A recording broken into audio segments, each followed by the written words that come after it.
E se Adão não tivesse comido do fruto? Essa pergunta parece simples, mas toca no coração do mistério eterno de Deus. Muitos imaginam que a queda foi um acidente, um erro imprevisto, algo que Deus lamentou. Mas a Escritura mostra outro caminho. O Deus que conhece o fim desde o princípio decretou todas as coisas conforme o conselho da sua vontade. A queda não surpreendeu o Criador. Ela foi parte do plano eterno para a manifestação da glória de Cristo. Nada, absolutamente nada, aconteceu fora do decreto divino. Antes de haver pecado, já havia cruz. Antes do jardim, já havia o Cordeiro morto desde a fundação do mundo.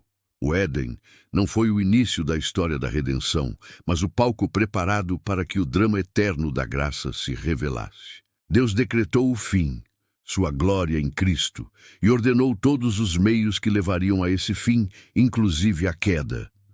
Isso é o que chamamos de visão supralapsariana. Deus decretou primeiro a eleição e a reprovação, e depois a criação e a permissão da queda, como instrumentos para cumprir seu propósito eterno. Mas isso não faz de Deus o autor do pecado. O mal não nasceu dele, mas foi ordenado por ele para um bem maior. Adão pecou livremente, movido por sua própria vontade, e será sempre responsável por isso. A soberania de Deus e a liberdade moral da criatura não se anulam, coexistem em mistério. O decreto divino não força o homem a pecar, apenas estabelece que ele o fará segundo sua própria escolha. Assim, Deus é absolutamente soberano e o homem é absolutamente responsável. Por que Deus decretaria a queda? Porque sua glória se manifesta não apenas em criar, mas em redimir.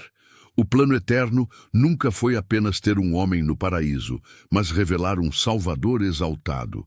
O Éden mostrava a inocência humana, a cruz revela a glória da graça. A história não é o fracasso do Criador, mas a revelação do Redentor. A queda foi o caminho pelo qual o Cordeiro seria exaltado como centro de toda a adoração. O mal foi permitido para que a graça brilhasse ainda mais. Se Adão não tivesse comido do fruto, Cristo não teria vindo como Redentor. A cruz não seria erguida, o amor de Deus não seria plenamente revelado, e o céu não conheceria o cântico dos remidos. O mundo sem queda seria um mundo sem redenção, justo, mas não glorioso. O plano de Deus sempre foi Cristo, e o Éden apenas preparou o palco. O ser que tantos fazem é, na verdade, impossível. Porque Deus não apenas previu o pecado, Ele o decretou para manifestar sua glória na salvação e na justiça. A serpente não venceu o plano divino, ela o cumpriu. Deus não foi derrotado no Éden. O Éden foi o início da vitória. A cruz não foi um remendo, mas o centro do propósito eterno. Quando o homem caiu, Deus não improvisou. O Cordeiro já estava preparado. A queda revelou a santidade de Deus, a fraqueza do homem e a grandeza da graça. Tudo o que parecia caos era a orquestração perfeita do plano eterno.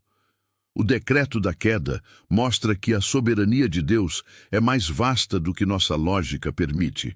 Ele decreta, inclusive, aquilo que abomina sem ser contaminado por isso, permite o pecado sem pecar e usa o mal para manifestar o bem.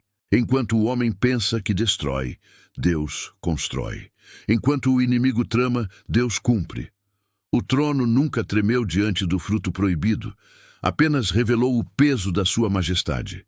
Mas Adão não foi um robô cumprindo ordens. Ele escolheu, desejou, cedeu. Sua vontade foi livre dentro do plano eterno. Deus decretou a queda sem violar a liberdade da criatura. Adão foi responsável e nós, culpados nele.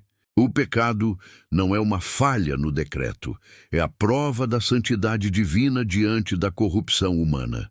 O plano não falhou, foi cumprido. E nessa tensão entre soberania e responsabilidade, o Evangelho brilha. Quando perguntamos, e se Adão não tivesse comido do fruto? Esquecemos que Cristo existia antes de Adão.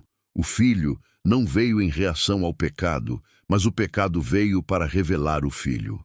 A cruz não foi resposta ao fracasso humano, mas expressão do amor eterno. O propósito de Deus nunca foi impedir o mal, mas vencer o mal com o bem. Adão caiu, e Deus se glorificou em levantar o caído através de Cristo. O que parecia ruína era o início da redenção. Nada fugiu do controle de Deus, nem mesmo o primeiro pecado. Se Adão não tivesse comido do fruto, o plano eterno não se cumpriria. A glória de Deus está em governar até mesmo a rebeldia. O Éden nos mostra a inocência perdida, mas a cruz mostra a graça conquistada. E no fim, veremos que tudo, até a queda, cooperou para revelar a majestade do Criador. Porque no conselho eterno do Deus soberano não há e se, há apenas assim diz o Senhor.